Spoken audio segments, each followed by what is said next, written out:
ঠিকই তো কথা। আমারে সাপোর্ট দিয়া হ্যাঁ, আমার সাপোর্ট নিতে নিতে চাই। ভালো, চমৎকার। আমি বললাম ঠিক বলেছ। আমরাও মানুষের মন নরম করে দিই, কোরআন হাদিসের কথা বলে। তোমরাও গান বাজনা শোনাইয়া মানুষের মন নরম করে দাও। নরম নরম হওয়াটাই আসল আসল কাজ। কথা। ওই হুজুর আপনি বুঝছেন, সব হুজুর এত কথাটা বুঝে না। আমি বললাম হ্যাঁ, আমি কতটুকু বুঝছি আমি কইয়া শেষ করি। হ্যাঁ, দাঁড়া দাঁড়া দাঁড়া। টিউবওয়েলের পানি দিয়া সিরা ভিজাইলেও নরম হয়, মুত্তে ভিজাইলেও নরম হয়। কোনটা কাজে ক কোনটা কোনটা খাবি? গেছে কত আটকে।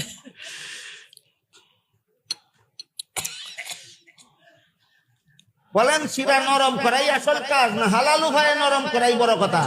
হালাল উপায়ে। মানুষের মন নরম করাই আসল কাজ না কোরআন হাদিসের কথার দ্বারা নরম